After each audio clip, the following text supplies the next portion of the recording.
Powered by the Montana Television Network. This is the 530 News on Q2, Montana's news leader.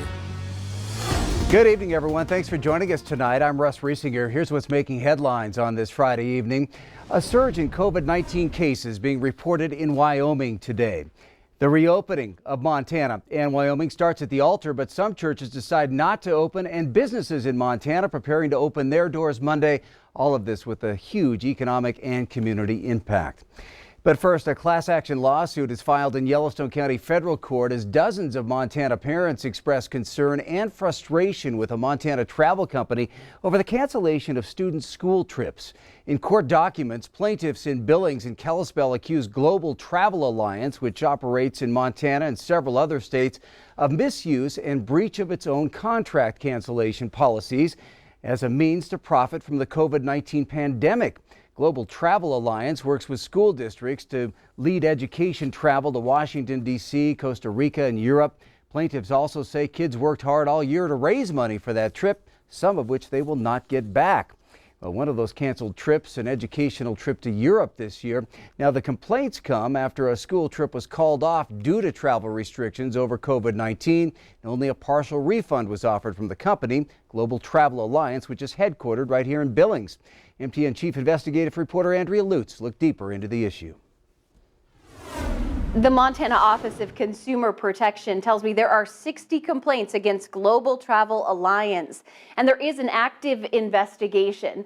This after Montana parents have said it is not their fault that their student school trips have been canceled because of coronavirus. So why should they have to pay for it?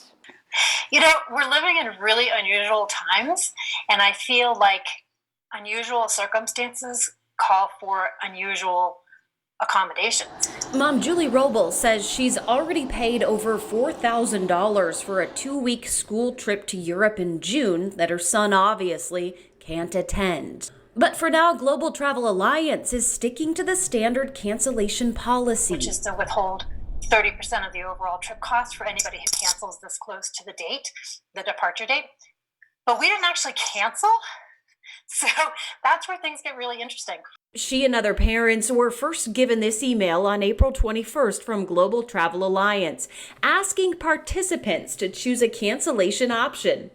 Option 1 says the traveler could be eligible for a voucher good for 75% of the cost of the trip for the following year. Or Option 2 cancels the trip completely and they'd get a 70% refund. We received a reminder email of the standard cancellation policy, and the COVID-19 stuff had actually already started, so the timing was interesting. Julie feels sticking to the policy is unfair considering the unforeseen impact of the virus. So I have a hard time understanding how they can rationalize keeping 30% of every child's trip cost, which is $1,257. I don't understand where that $1,257 is going, and when you multiply that times 18 kids, it means Global Travel Alliance is pocketing over $22,000. But those with global travel tell MTN Investigates the travel industry is among the hardest hit, passing along this statement that reads in part, planning a group trip requires making financial commitments to our vendors months in advance. Our standard cancellation policy takes into account those commitments. Company officials say they've got 50 employees and none have been laid off or furloughed because they're working with vendors to get refunds back. But Julie says Global Travel hasn't made that clear to parents at all. Now, they maintain that they have some costs that contribute to meeting $22,000, but I haven't seen a list. I don't understand exactly what those costs are. I have a hard time with a business owner feeling okay with taking $1,257 from 18 eighth graders in order to float the business. She says for now, parents impacted at her school are teaming up to take their complaint higher. I think collectively we may be represented by a single person from the Bozeman School District who is now in contact with that Office of Consumer Protection. I did have a lengthy conversation this week with the president of Global Travel Alliance, who tells me they have since sent back millions of dollars in costs. And he also says they're now working with their own nonprofit to find relief funds. For MTN Investigates, I'm Andrea Lutz. All right, thank you, Andrea. Well, school boards across the area starting to make decisions on how the rest of the year will look. The Huntley Project School District's Board of Trustees voted today to officially continue online and off-site learning for the remainder of the school year. Meanwhile, Laurel School Superintendent confirmed that she's recommending the same plan of action for the Laurel School District. School District 2 in Billings will have a final decision on Monday at their school board meeting. Many businesses are in need of guidance as they prepare to reopen. Today, Big Sky Economic Development introduced a program to help during this first phase. A partnership called the Yellowstone County Business Response Recovery Team announced the Open and Safe campaign. A poster will be displayed stating a business's commitment to frequently sanitize, encourage social distancing, manage occupancy, and monitor employees' health. The idea is to bring shoppers back to local businesses. We're highlighting the businesses that have made this commitment to public health and also trying to make these consumers feel safe visiting these businesses again. It's a voluntary pledge from local businesses to take meaningful steps towards a new normal and to operate in ways that protect themselves, their employees, and their customers. The Open and Safe campaign is quite frankly brilliant. It's a way to say that all of our businesses that are willing to take that pledge are recognizing that open is not enough, safe is not enough. We need to be both. We need to be open and safe. The Yellowstone County Business Response Recovery Team held Zoom meetings with about 130 businesses over the last 2 days. More meetings are planned for Monday and Tuesday, and David J. will have more on this story tonight at 10 o'clock. And you can catch all of the stories in the Rebound series on our website, ktvq.com. As the impact of the coronavirus pandemic ripples through the state's economy, the costs pile up and revenue dries up. That 1-2 punch has state officials nervously looking at the state budget and what's ahead now and down the road. Q2's Jay Cohn joins us tonight with a precarious look ahead. Short answer, the state budget looks good right now, but look out ahead. Billings State Representative Bill Mercer serves on the Legislative Finance Committee. I don't think we today have any idea how big a financial hit this is going to be. While current budget receipts in Helena are actually running a bit ahead of projections, everyone knows that won't be the case for long. There will be a substantial hit to the corporate tax number, the individual income tax number, and then things like the gas tax and the lodging tax and probably other things that I'm not including. So there is real concern about where we will be as we get into the balance of this year and fiscal year 21. News that Montana has $1.25 billion to spend out of the Coronavirus Relief Fund promises some relief. But Mercer cautions that there are strict guidelines on how that money can be used. My biggest concern right now is the sense that there may be a groundswell in the state is saying, hey, that's a lot of money. We can do a lot of things with it that maybe we haven't been able to finance in the past, projects that we're interested in that we'd like to do. The reality is this has got to be a necessary expenditure tied directly to the pandemic. There is just not discretion beyond that.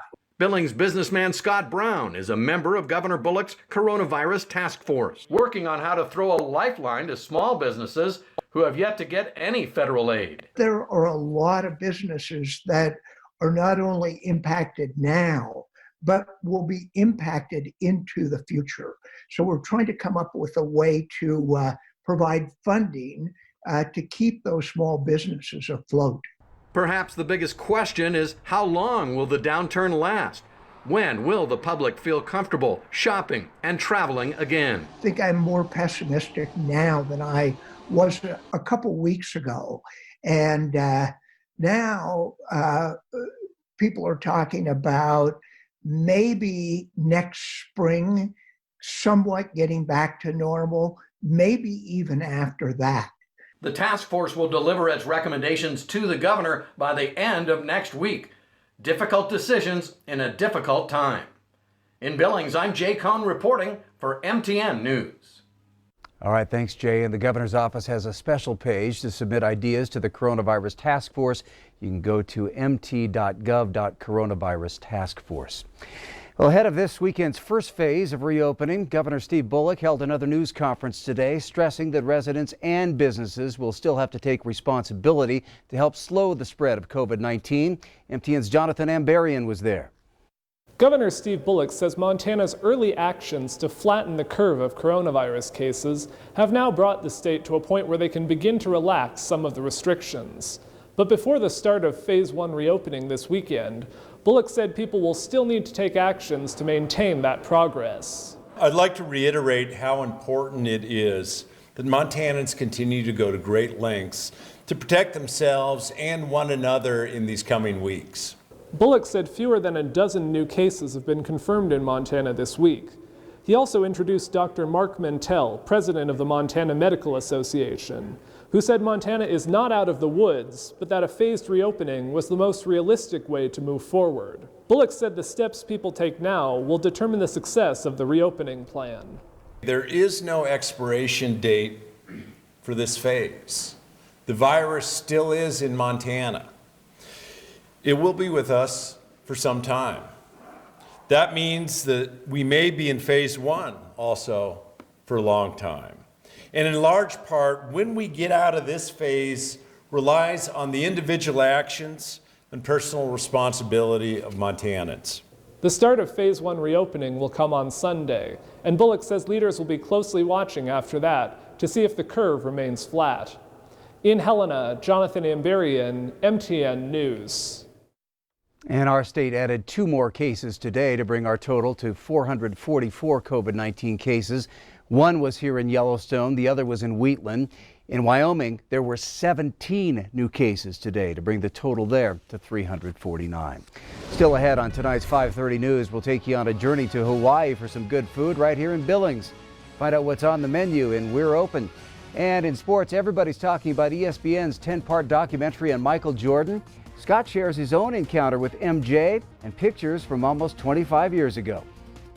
And coming up in weather, we are talking about the rainfall coming down and the temperatures are going to go up. We'll tell you all about it coming down in a few more minutes. You're watching MTN News with Janelle Slade and Russ Riesinger. Storm Tracker weather with Bob McGuire. And sports with Scott Green. This is the 5:30 News on Q2, Montana's news leader.